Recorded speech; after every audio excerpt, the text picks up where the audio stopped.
All right, now it's time to get extremely educational here. This is serious regarding pensions, the collapse of America because of the pensions, just like the Roman Empire. I've done the Roman Empire video twice where I gave you historical facts, and I'm going to link you to at the bottom of this video, one of those two videos. It's basically the same video.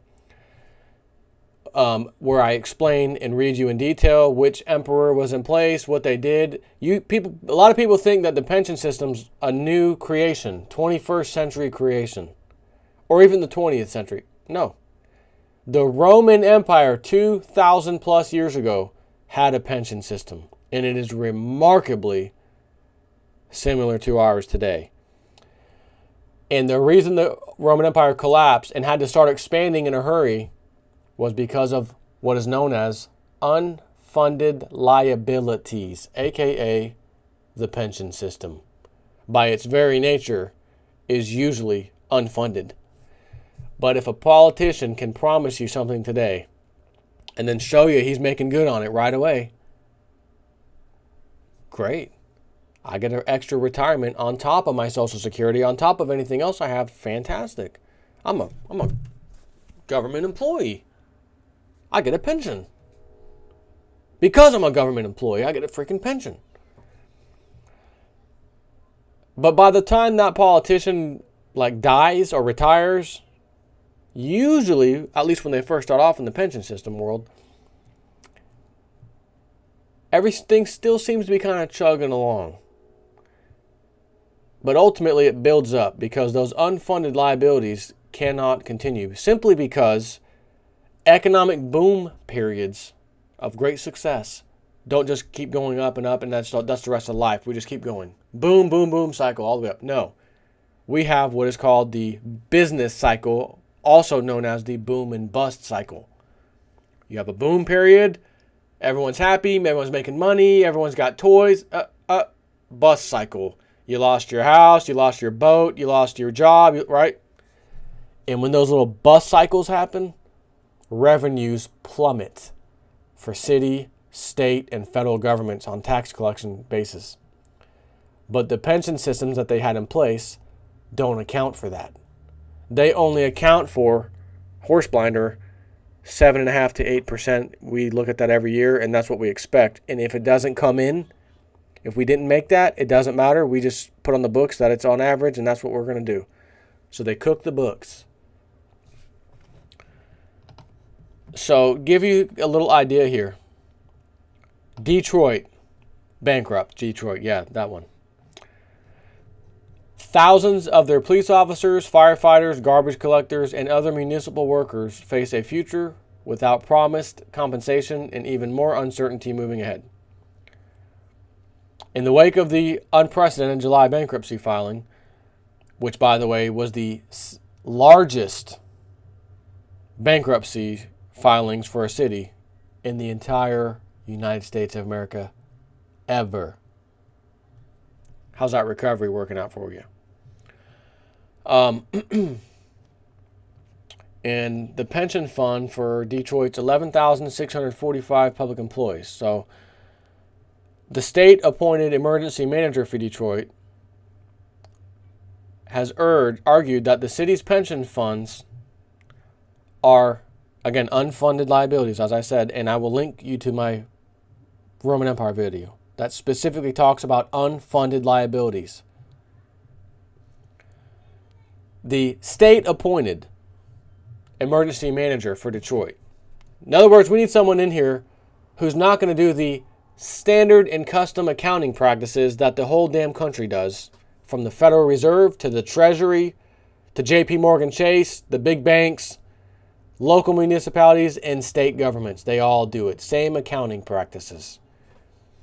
Assets over here. Unfunded liabilities to the roof. That doesn't look good. Let's just wipe that off and make it look like it's not there. That's basically the model. So this guy is put in a state-appointed emergency manager for Detroit, has argued that the city's pension funds are underfunded by $3.5 billion.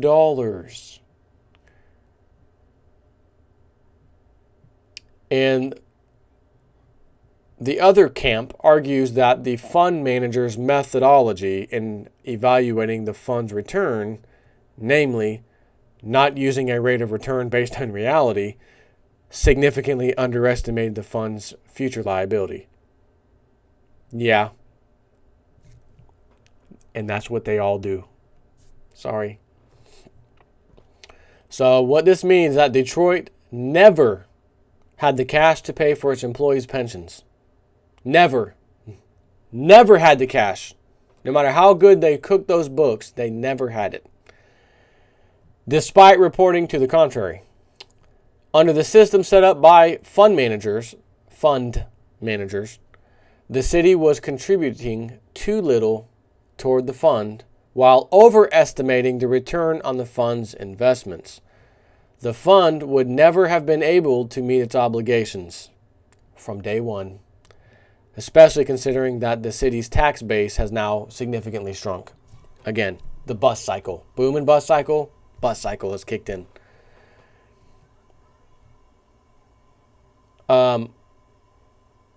Detroit, as it says, is not alone in this.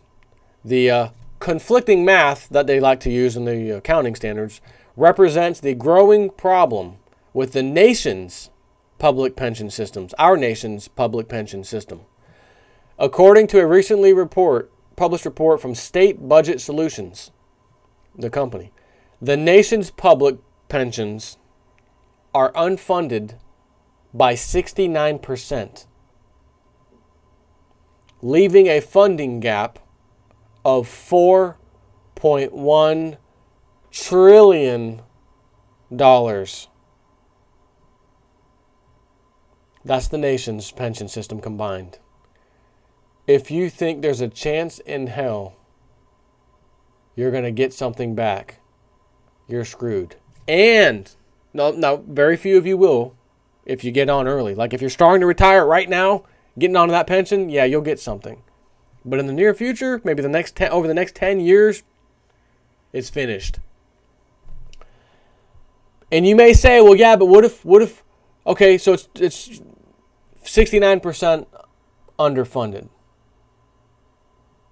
What if we eat the difference? We'll just freaking eat the difference. In other words, we're going to get 30% back. Well, I got more bad news for you. Yeah, I hate to be the bearer of bad news, but I love to be realist news and give you reality. It may hurt. You may cry. You may be upset at the things coming out of my mouth. But I urge you to look them up and see for yourself if I'm full of crap or I just educated you on something you may not have known. So why doesn't that matter? Why wouldn't a 30% cut? In other words, forget the 69, let's call it 70%. We'll just take give us the 30% and that's it. Well, there's a problem. A little bit of a problem. And let me find the particular area where I can go into detail on this. Public pensions, much like any other rotating fund system, such as bonds or Social Security, rely on current receipts to meet obligations. If the discount rate, which is the amount of the debt due by the fund's owners that is actually paid, does not meet the needs of the payout, then the fund's debt grows. By assuming a fixed rate, the fund managers cannot adjust for the ebb and flow of national and international commerce. Also, the boom and bust cycle. I'll throw that in there because that's key. The fund is like a moored ship in a storm.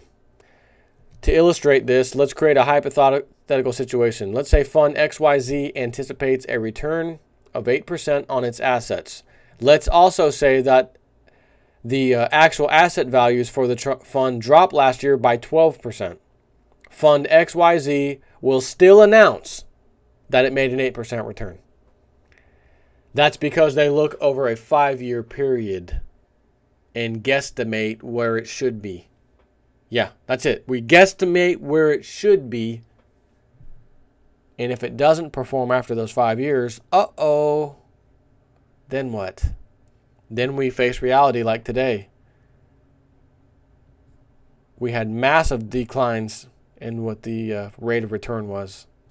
And now we're unfunded. And it pretty much starts almost right away.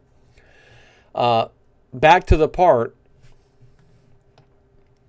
about why even if you accept, oh, we'll take 30%. We'll lose 70% of the pension. We'll take 30%. Why that doesn't matter. Where is that little part at?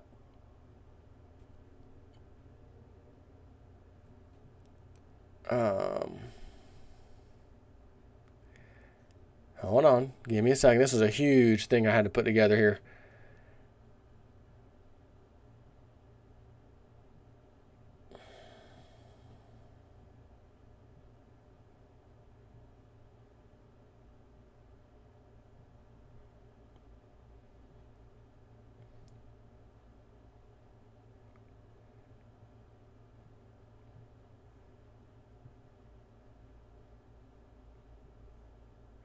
Okay.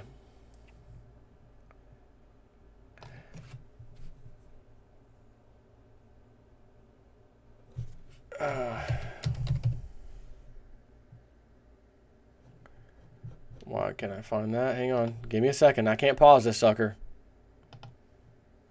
Here we go. Okay. This is the clincher. This is what's going to drive people to kill other people. And the people who will be doing the killing will be the people that had a pension and then realized they still could have gotten it, but there were 2 or 3 other parties on top of that list that legally could claim it before they could. Get ready for this. There is no federal insurance like an FDIC. There's no insurance for the pension system. That's number one. So that's a problem. But at the same time, even if there was, and there's trillions of dollars that this insurance company would have to, pay out if this happened, there's no insurance company in the world that has trillions of dollars and been pulling in money that long to pull in trillions of dollars to backstop a pension system. It's not possible. So there will never be an insurance like that. The lack of an insurance safety net for public sector pensions was based on the assumption that public sector pensions were sacrosanct. The logic was simple. Outside of bankruptcy, the contracts clause of the federal constitution and frequently state constitutional provisions or other state laws prohibit municipalities from reducing their pension obligations, and real municipalities never filed for bankruptcy. Ergo, municipal pensions were safe. As this assumption is put into question, the unique vulnerability of municipal pensioners becomes clear. Absent special protection in state law, pensioners are already behind most other creditors in municipal bankruptcies. Banks that enter into derivatives transactions with cities, such as interest rate swaps, get paid first. The banks are on the top list to get paid first. Then come most of the bondholders. Most bondholders hold so-called revenue bonds rather than general obligation bonds. Detroit, for example, has $6.4 billion in revenue bonds outstanding, but only has $650 million in general obligation bonds. These revenue bonds give bondholders first dibs on particular municipal revenue streams, such as tolls or sewage taxes. Pensioners have to compete with the general obligation bondholders for repayment after the swaps and revenue bonds get paid first. So in that example, which he pulled right out of Detroit, there are $6.4 billion in revenue bonds outstanding, which will have to get paid first. There's only $650 million in general obligation bonds. So you have the swaps and the revenue bonds, again, $6.4 billion, they have to get paid first. Then the general bonds, which is your sorry ass, the citizen, you get paid last. But that's only if there's something left to pay. Hence, bankruptcy. They go to bankruptcy court. The judge looks at all the debt that they owe. In the big banks with their derivative contracts that they suckered this potentially a corrupt city official and or a simple common practice that all municipalities do. Everybody does it. We didn't know it was bad. That kind of a thing. The financial guy in charge at the city, the municipality, didn't know any of this. None of them do. It's just what we all do. It's normal. So let's not blame them just yet. Although many of them, and I've done some stories on JP Morgan and Bank of America, basically paying off the right guy at the municipality in order to get that particular contract and sell them some of these derivatives, interest rate swaps. So again, when the interest rates go up, it's game over. And the whole derivatives thing will collapse. But not before sucking dry all of the pension system money. Because the pension system, again, interest rate swaps, and then the revenue bonds in that order get paid first. And last but not least is the citizen. And since there ain't enough money in there currently, there isn't a chance in hell. If you decide to play hardball, we'll take 30%. You don't have a choice in the matter. Because again, the interest rate swap people come first. So the big banks are going to say, we ain't taking a haircut. We want all we can get. And that alone, forget the revenue bonds. Let's just go, just the interest rate swap part of it will probably be enough to clean out the pension system. But if it's not, and there's a little bit left, some crumbs, well, that's when the revenue bonds come in. And then after that is you. And as I've said before, literally yesterday, God help you if you're one of the people who have been putting your own money either in full or partial, where the company you work for, even if it's the government, they put in 50% towards your pension and you put in 50%, that kind of a thing. God help you if you've been putting any of your own money into your pension. Because guess what? It will get taken from you in the exact example I just gave you for the exact same reasons. It is tied into that pension fund, and the other creditors come first. So when I said earlier that there's going to be some people killing other people, it's going to be people in the instant, because if the government or your company that you work for paying your pension paid all of it, 100%, and then took it away, you're going to be freaking furious. But imagine if you were also putting additional money out of your hard-earned paycheck into that pension, only to find out it's gone. Now you're more than furious. You've just lost your mind. And as Gerald Celente has always said, when people have nothing else left to lose, they lose it. And they're going to go after the people. The problem is going to be this. I can already foresee this. Again, people, sheeple, may not put two and two together yet and realize it's the banks that got the lion's share of their hard-earned pensions because they had these derivatives contracts, these interest rate swap contracts, and that's who got the money. They're just going to say, well, wait a minute, I was paying you, the company, or government, or whatever. You're the one who did this. You're the one who's not paying me my money, so I'm going after you. And they may want to go kill someone in the company. Not realizing it wasn't even them. It was the whole pension system, the way it was set up. It was the way the laws have been written and changed by these politicians so that that bank could come in as top dog creditor and your sorry butt comes in last. When the people have nothing else left to lose, they lose it.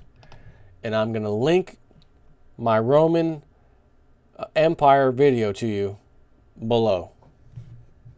You need to watch it.